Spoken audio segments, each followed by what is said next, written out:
Hello everybody and welcome to the midweek market update from Smack the Markets for the 16th of September.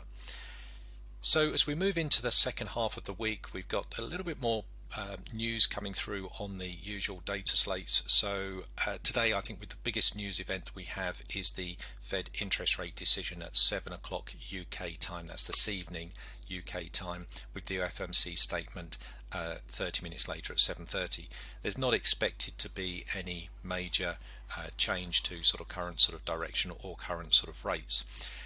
We've also got the EU and UK trade negotiations or sort of Brexit negotiations not going quite as smooth as one might hoped.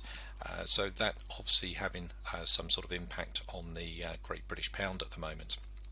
And on top of that, of course, going forward, virus numbers are continuing to increase, which is not particularly sort of wonderful. So let's have a look at the markets here and take a look at a few markets that we're keeping an eye on for the second half of the week.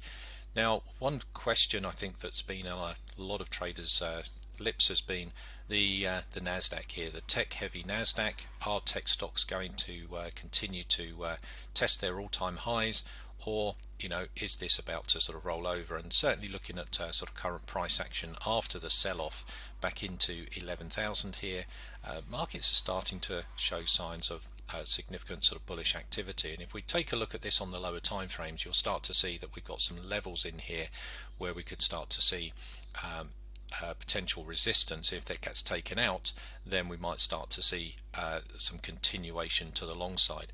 Certainly at the moment, the pullback into 11,000 is a significant area. It's an area of significant support on this market. So if the market can't continue and that 11,000 is taken out, then watch out. We could be in for quite a much deeper retracement on these markets. But certainly at the moment, the markets or the direction for these markets is looking towards the long side, and that's certainly the level of direction of the least resistance at the moment. So coming down to the 4-hour time frame, if we just zoom into this a little bit, you can see the sort of turnaround here. We've got a technical pattern here. We've got a double bottom just underneath that 11,000 sort of price point, and now the market's starting to break through, or coming very close to breaking through the neckline to the long side. So we've got a bit of a level through here around that 11 sort of 50, 11 sort of 500 area. I think if the market sort of makes any further advancement through there, then we do have a bit of intraday resistance up here, just about sort of 50 pips higher, around sort of 11,550. You can see here where we hit resistance. There's also been support around this sort of area as well. But then after that, we've got some sort of fairly decent sort of size trading windows up to around that sort of 11,000 sort of 800 price point.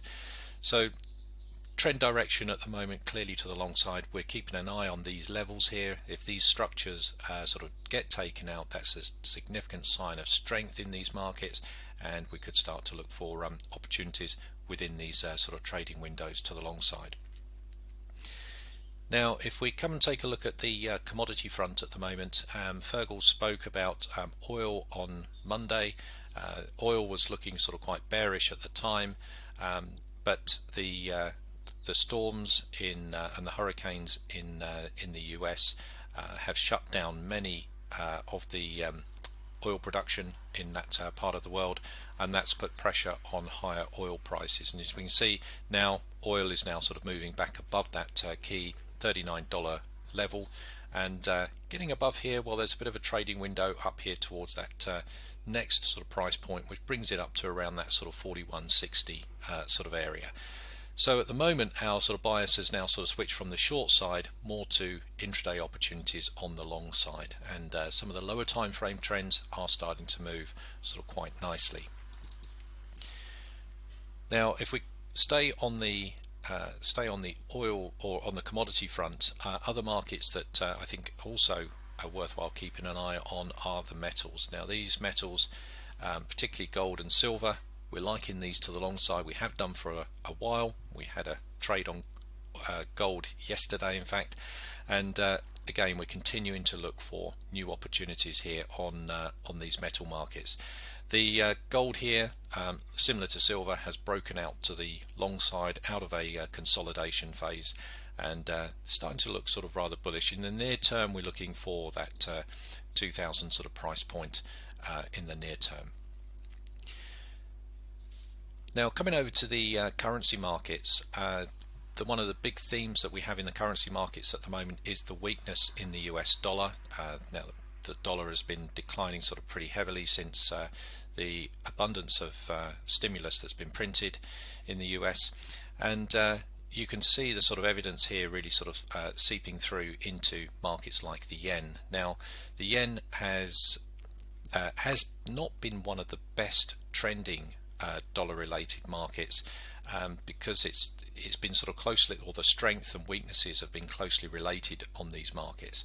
However, if we look at dollar yen at the moment, it is just about in this zone here of breaking through a critical support structure, and that's around that sort of 10, or just above that 105 level.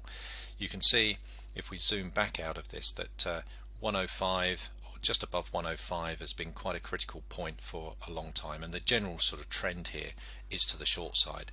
Below this level, well, it really does sort of open up significant opportunities to the short side on these markets. On dollar yen, we've got sort of structured down here to 101 and then down towards that 100 price point. These are huge moves for this market, and considering that the yen has been sort of contained up here for quite some time, compared to other dollar related markets, we might start to get some sort of movement. Now, of course, this is a weekly chart. We'd be looking for opportunities more on the lower time frames for trading entries.